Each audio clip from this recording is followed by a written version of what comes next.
Hello dear students, welcome to my channel. आज आपका बेटा 7वीं कक्षा का गणित का पेपर हुआ है, अर्धवार्षिक परीक्षा, और 90 मिनट का पेपर था, 40 नंबर का था। मैं होप करती हूँ कि बहुत बढ़िया पेपर गया होगा। जो मैंने आपको सैम्पल पेपर दिया था उससे भी आपको मदद मिली होगी। तो जिन बच्चों ने अभी तक भी चैनल को सब्सक्राइब नहीं किया है वो जल्दी से सब्सक्राइब करें और इस सॉल्यूशन को अपने ज़्यादा से ज़्यादा फ्रेंड्स को शेयर भी करें। आपकी सारी की सारी वर्क बुक्स का सॉल्यूशन भी मेरे चैनल पर अवेलेबल है, तो इन सभी के लिए आपने चैनल को ज़रूर सब्सक्राइब करना। और अब हम जल्दी से अपना सॉल्यूशन स्टार्ट करते हैं। पहला प्रश्न है 11 का योज्य प्रतिलोम, द एडिटिव इन्वर्स ऑफ 11, तो -11 आ जाएगा एडिटिव इन्वर्स। दूसरा है 25/10 यानी कि 25/10।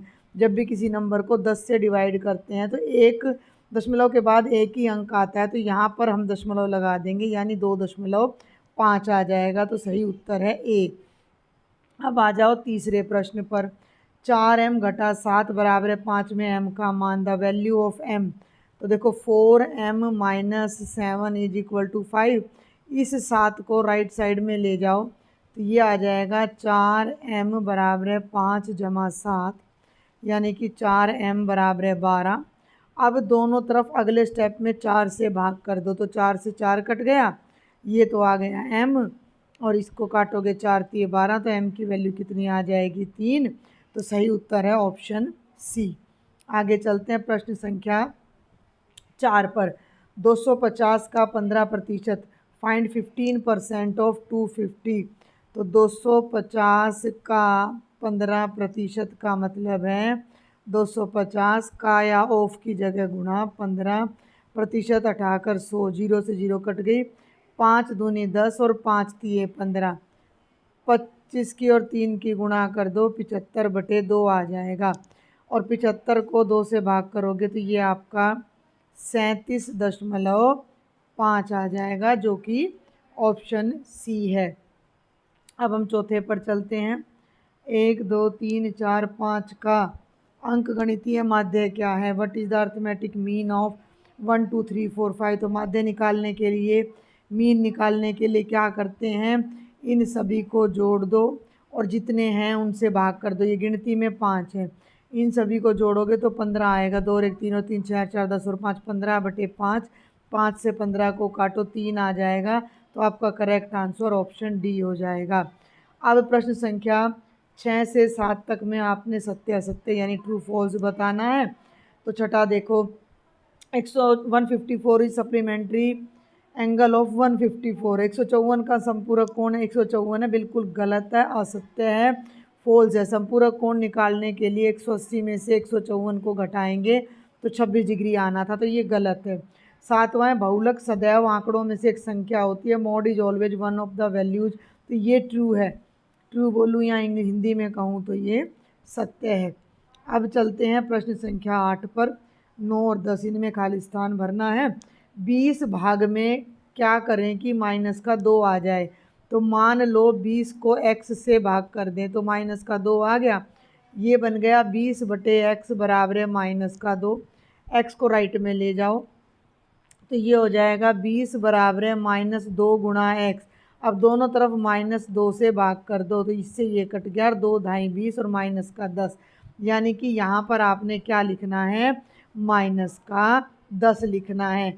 अगर मैं 20 को -10 से भाग करूँ तो मेरा उत्तर -2 आएगा। आगे बढ़ते हैं प्रश्न संख्या 9 पर। रैखिक युग्म बनाने वाले दो कोण खालिस्तान होते हैं तो संपूरक होते हैं, यानी उनका जोड़ 180 होता है, यानी कि इंग्लिश में बोलूँ तो सप्लीमेंट्री होते हैं। सप्लीमेंट्री है, ये ध्यान दे लेना। रैखिक युग्म क्या होता है, एक लाइन पर ये दो कोण हैं, ये रैखिक युग्म है, यानी रेखा बन रही है इनसे, ऐसे दो कोण जिनका जोड़ा रेखा बना रहा है। रेखा पर जितना कोण होता है वो 180, और जब दो कोणों का योग 180 हो जाए तो वो संपूरक कोण कहलाते हैं। ठीक है। प्रश्न संख्या 10, यदि दो कोण पूरक हैं तो उनके मापों का योग 90 डिग्री होता है। टू एंगल्स आर सप्लीमेंट्री लिख रहा है और यहाँ पूरक लिख रहा है, दोनों में फ़र्क है। या तो यहाँ आना चाहिए था कॉम्प्लीमेंट्री, तो कॉम्प्लीमेंट्री है तो एंगल 90 है, मतलब दोनों में गलत कर दिया, यहाँ सप्लीमेंट्री लिख दिया तो यहाँ संपूरक। आपको दोनों बातें बता देती हूँ। अगर दो कोण पूरक या कॉम्प्लीमेंट्री हैं तो जोड़ 90 आएगा, और संपूरक या सप्लीमेंट्री हैं तो जोड़ 180 आएगा। ये थे 10 क्वेश्चन आपके एक एक नंबर के। 11वां भी 1 नंबर का है मेरे ख्याल से, देखते हैं एक बार शुरू में। हाँ जी, 10 तक 1 नंबर के हैं, 11वां 2 नंबर का है। तो ये क्या कहता है कि y के 7 गुणा में 7 जोड़ने पर 1 मिनट, y के 7 गुणा में, इसको थोड़ा मैं इरेज कर दूं यहाँ से, y के 7 गुणा में 7 जोड़ने पर कितना आ रहा है, 77 आ रहा है। तो कर दो भाई, y गुणा 7, यानी y को 7 से गुणा कर दिया, जोड़ना भी 7 ही है और आ भी 77 रहा है, तो ये बन जाएगा 7y जमा 7 बराबर है 77। बस केवल समीकरण बनाना था, हल नहीं करना था। अब 12वें पर आ जाओ। कोणों के निम्नलिखित युग्मों में पूरक और संपूरक कोण अलग अलग करें, find the complementary and non complementary. तो 130 में 50 जोड़ेंगे तो 180 आएगा, तो ये कौन सा कोण बनेगा, संपूरक। मैं लिख भी देती हूँ यहाँ पर, ये कैसा कोण है, संपूरक। दूसरा ले लो, 42 में 48 जोड़ो, 8 और 2 10, 4 4 8 1 9 90 डिग्री, तो ये जोड़ा कैसा बनेगा, ये पूरक कोण बनेगा। तीसरा ले लो, 110 में 70 जोड़ोगे 180 आएगा, ये संपूरक कोण है। और लास्ट ले लो, 63 में 27 जोड़ोगे तो 7 और 3 10, 90 आएगा, तो ये पूरक हो जाएगा। हिंदी में तो ठीक लिख रखा पूरक और संपूरक कोण, इंग्लिश में इसको लिखना चाहिए था कॉम्प्लीमेंट्री एंड सप्लीमेंट्री पेयर्स, हमने छांटने थे जो हमने छांट दिए। अब आ जाओ प्रश्न संख्या 13 पर। Find the value of this, 3 से 1/5 भाग में 1 से 2/3। इसको सिंपल फ्रैक्शन में बदलो, 5 3 15 और 1 16/5, 16/5, 3 एकम 3 और 2 5/3, 5/3।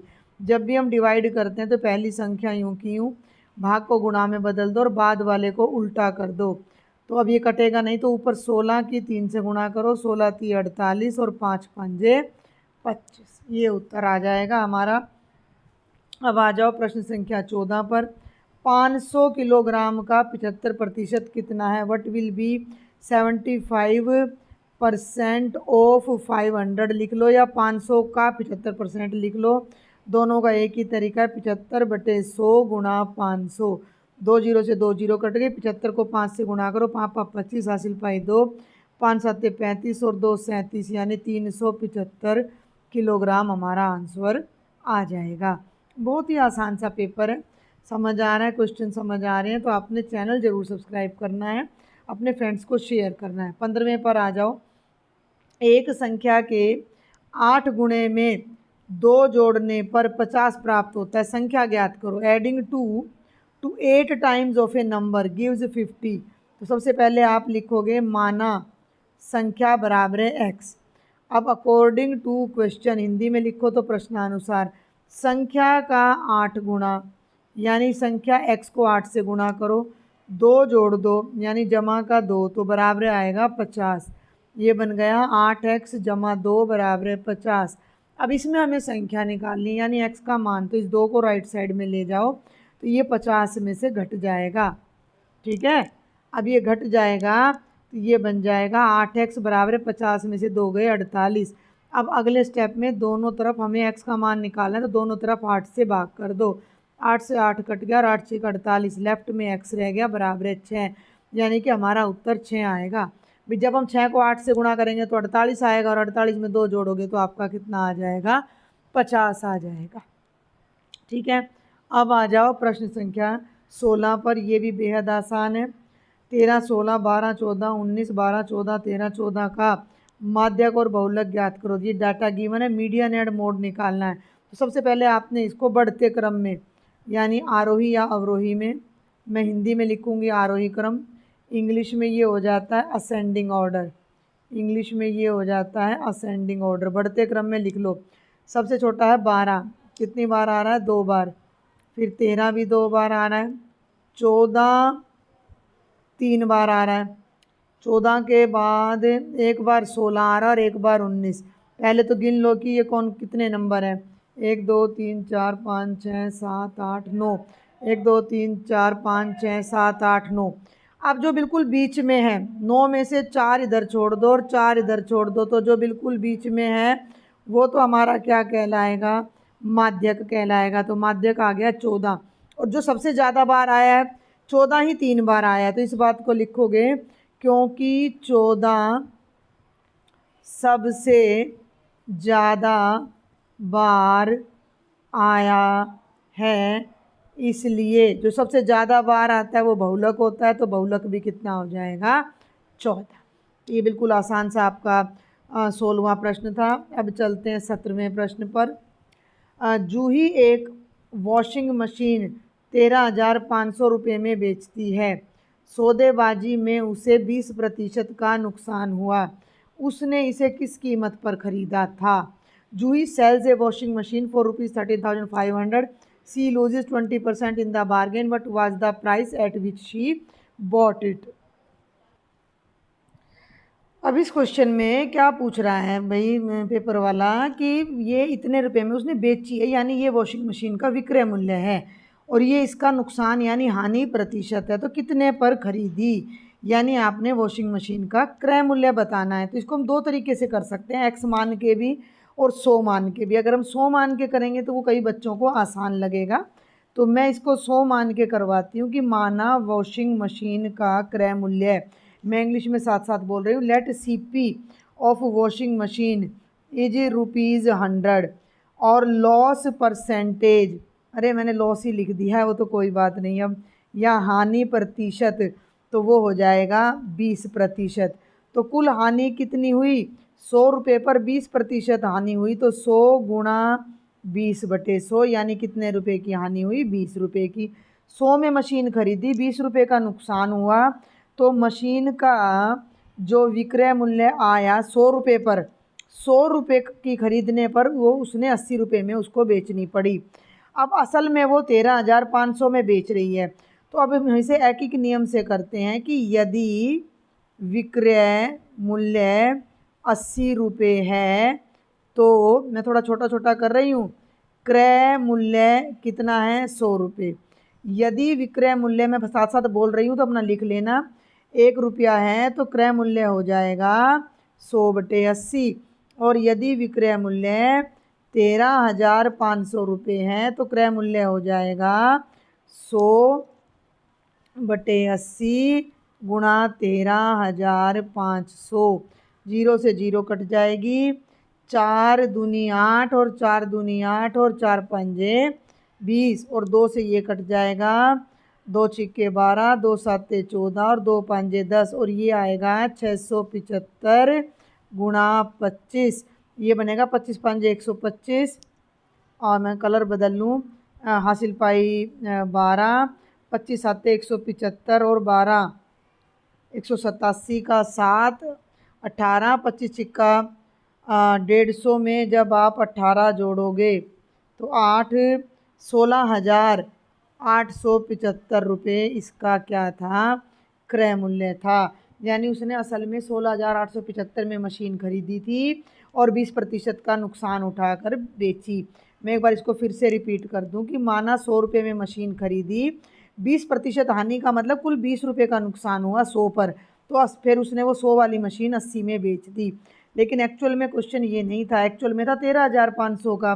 तो अगर 80 में मशीन बेची तो असली क्रय मूल्य 100 था, 1 रुपये में मशीन बेची तो 100/80 था, और 13,500 में बेची तो 100/80 गुणा 13,500, इसको काटेंगे तो 16,875 हमारा विक्रय मूल्य आ जाएगा।